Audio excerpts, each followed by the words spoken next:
परमेश्वराने सर्वांना आवडणारा विषय मला दिला. माहिती नाही, परमेश्वराला आपल्या मंडळीला काहीतरी असाधारण द्यायचं असेल. Praise Lord. कारण आपल्या मंडळीचा जर बघितलं तर 7वा वर्धापन दिन येत आहे. Praise Lord. खूप आनंदित आहे. तुम्ही आहात का नाही माहिती नाही. Praise Lord.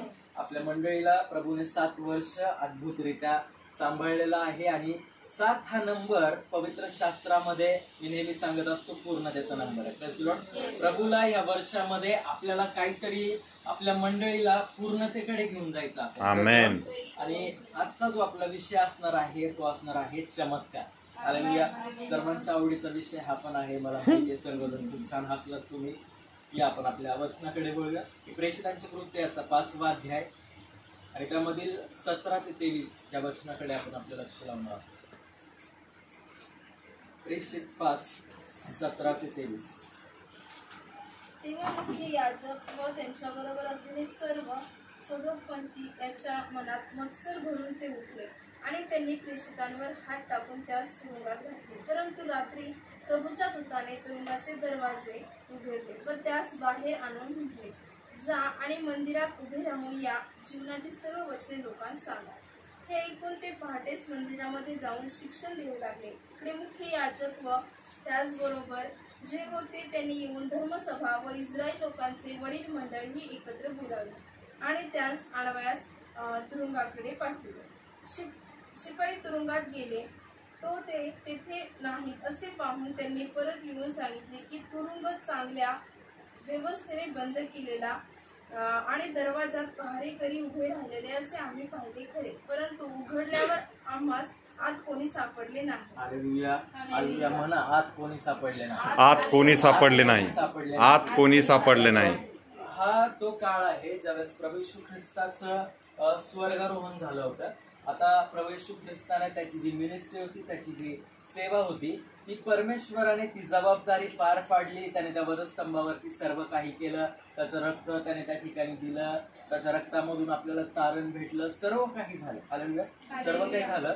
परंतु आता हा तो काळ होता प्रभू येशू ख्रिस्ताच्या नंतर प्रभू येशू ख्रिस्ताने त्याच्या स्वर्गाची जबाबदारी ही तुमच्यावर आणि माझ्यावरती सोपवलेली होती. आणि ती जबाबदारी प्रथमतः प्रभू येशूचे जे 12 शिष्य होते त्यांच्याकडे ती जबाबदारी गेलेली होती की ज्या गोष्टी प्रभू येशू करत होता, जे काम परमेश्वर करत होता, ते काम करण्याचा अधिकार आता प्रभू येशू ख्रिस्ताने त्याच्या शिष्यांना दिला होता.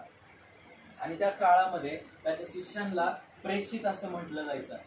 मंदिरामध्ये देखील काही जुने लोक होते, त्यांना देखील प्रेषित म्हटलं जायचं. परंतु प्रेषित ज्यावेळेस मी बघतो त्यावेळेस मी जे येशूचे शिष्य होते त्यांच्याकडे जास्ती प्रेषित या शब्दाने बघतो आणि प्रभू येशूच्या शिष्यांना प्रेषित असं म्हटलं जायचं. आणि आता पेत्र जो होता त्याला देखील प्रेषित म्हटलं जायचं. प्रेषित या नावाचा अर्थ पाळक होऊ शकतो, पास्टर होऊ शकतो. हालेलुया. किंवा देवाचा एखादा सेवक याला देखील प्रेषित असं म्हणतात. आणि पेत्र हा देवाची सेवा करत असताना पेत्राच्या जीवनामधून आता अनेक कार्य घडू लागले होते. Praise the Lord.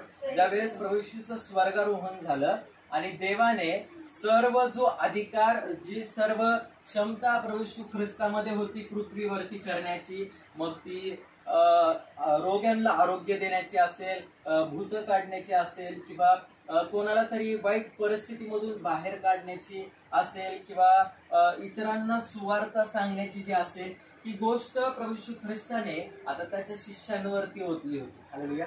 ही गोष्ट प्रभू येशू ख्रिस्ताने स्वर्गामध्ये जाताना त्याच्या शिष्यांवरती ती जबाबदारी, तो अधिकार परमेश्वराने त्याच्या शिष्यांना दिलेला असा होता. आणि म्हणून त्याच्या शिष्यांना देखील प्रेषित असं म्हटलं जायचं.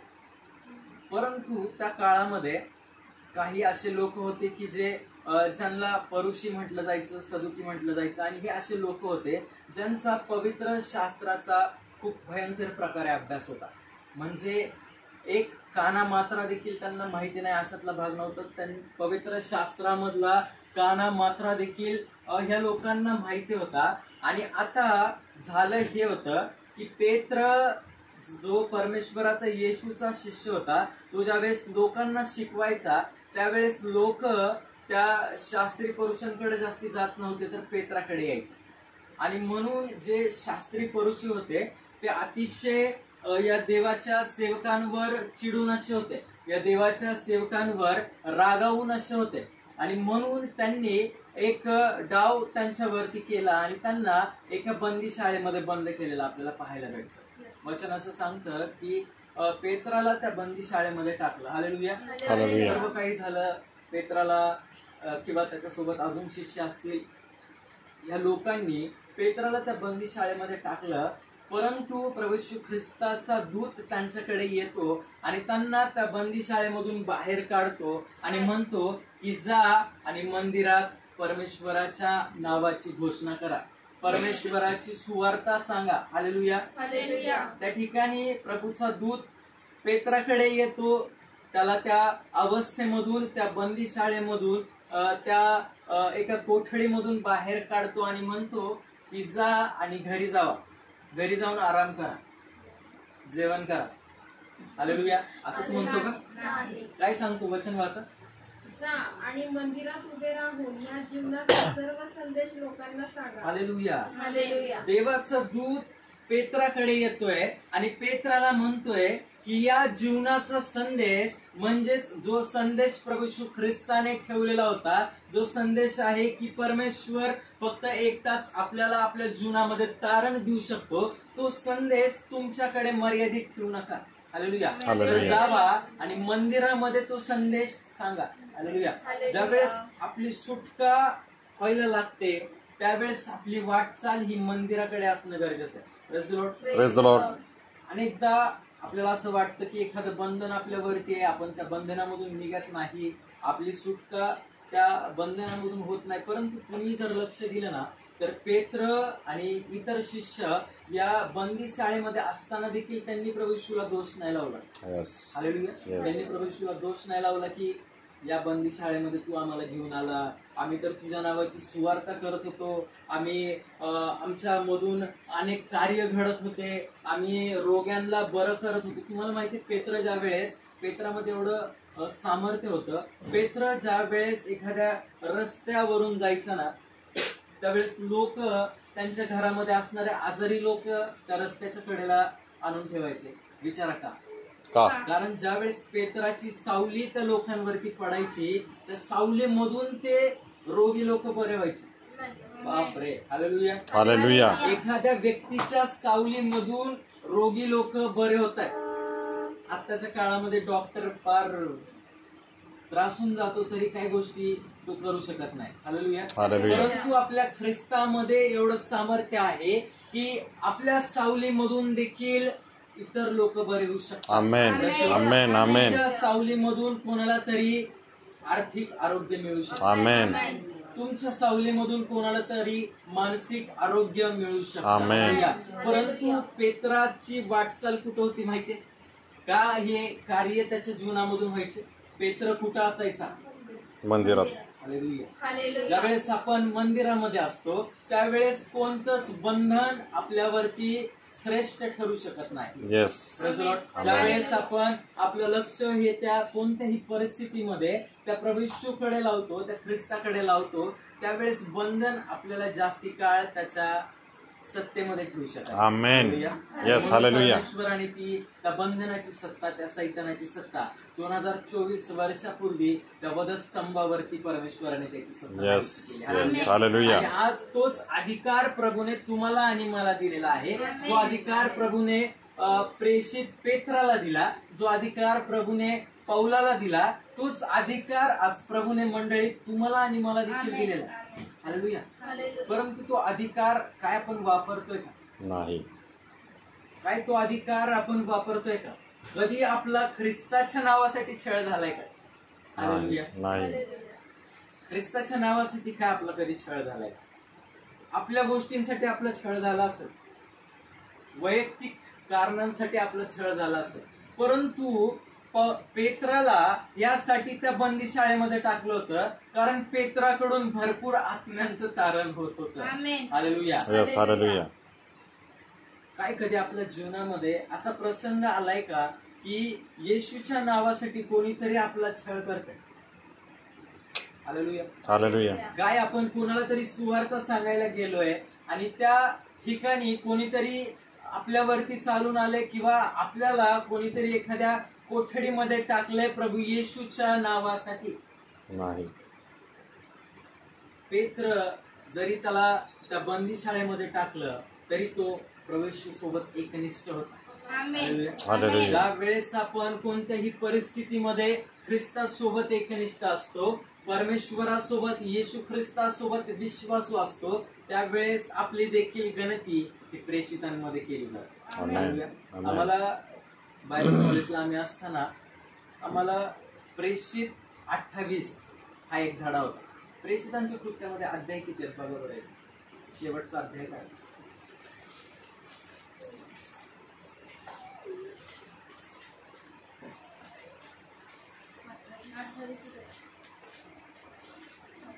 अठ्ठावीस आहे ना. हा, ऍक्ट्स 29 म्हणून आम्हाला एक धडा होता, म्हणजे प्रेषित 29.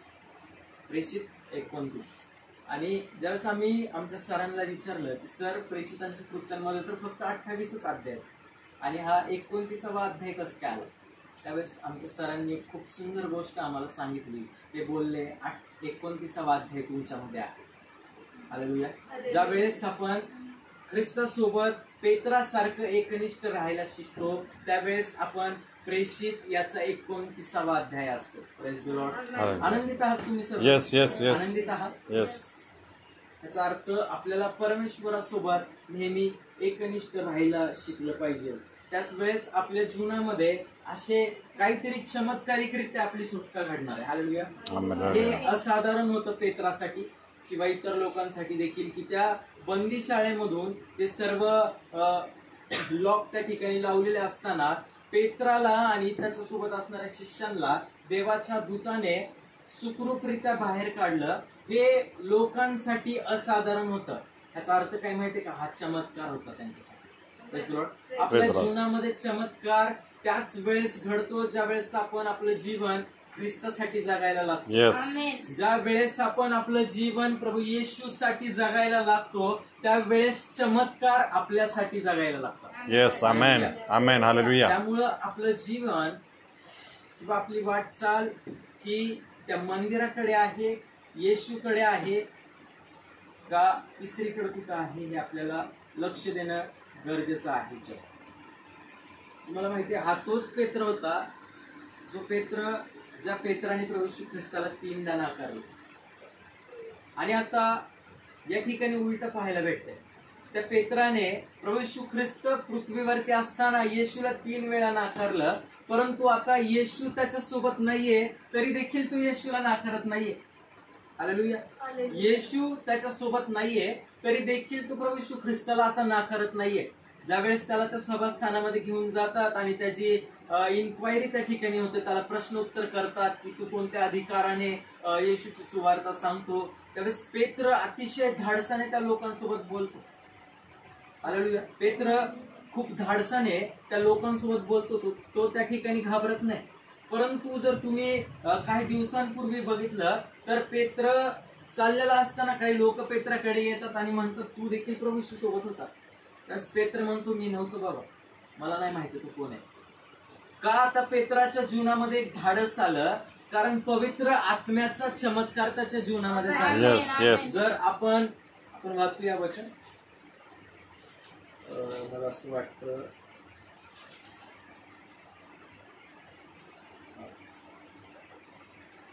प्रेषित 2:14 वचन वाच.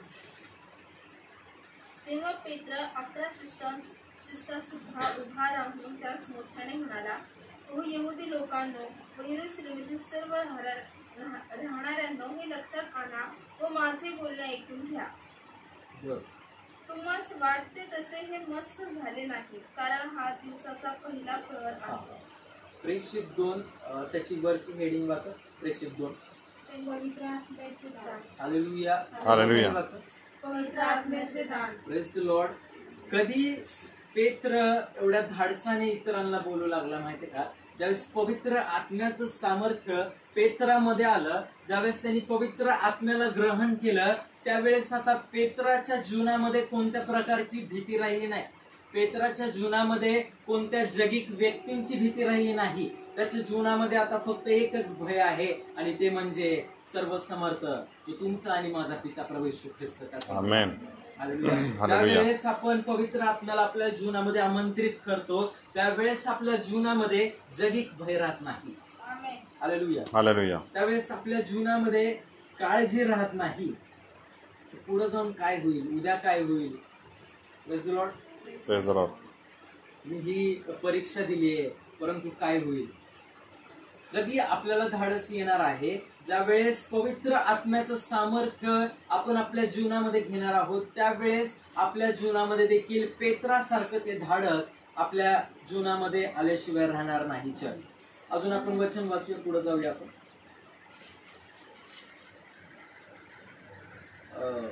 5:27 वाचा. प्रेषित 5:27. त्यांनी त्यास अनुभवना सभापुढे उभे केले तेव्हा मुख्य याजकाने त्यास विचारले, या नावाने शिक्षण देऊ नका असे आम्ही तुम्हास निक्षून सांगितले की नाही. तरी पहा, तुम्ही आपल्या शिकवणीने यरूशलेम भरून टाकले आहे आणि या माणसांच्या रक्तपाताचा दोष आंबावर आणण्यास पाहता. तेव्हा पेत्राने व इतर प्रेषितांनी उत्तर केले, आम्ही मनुष्यापेक्षा देवाला मानले पाहिजे. ज्याला तुम्ही खांबावर टांगून मारले त्या येशून आमच्या पूर्वजांच्या देवाने उठवले. हालेलुया. बापरे. पेत्र या ठिकाणी त्या लोकांना सहज बोलत नाहीये. पेत्र त्या न्याय सभेमध्ये असणाऱ्या अधिकाऱ्यांना काय म्हणतोय माहितीये का, प्रभू येशू ख्रिस्ताला तुम्ही मारले. हालेलुया. एवढं धाडस त्या पेत्रामध्ये आता आलं कारण त्याला माहिती होतं की जीवन हे काय आहे. म्हणून जर तुम्ही बघितलं तर पौल खूप सुंदर त्याच्या पत्रांमध्ये म्हणतो की जगणे हा तर मला ख्रिस्त आणि मरणे मला लाभ आहे. हालेलुया. आणि हीच गोष्ट पेत्राला देखील समजलेली होती. जगणं किंवा मरणं या गोष्टीचा आता पेत्राला फरक पडत नव्हता. पेत्राच्या जीवनामध्ये आता फक्त एकच ध्येय होतं आणि ते म्हणजे प्रभू येशू ख्रिस्ताची सेवा, सेवा आणि सेवा. हालेलुया.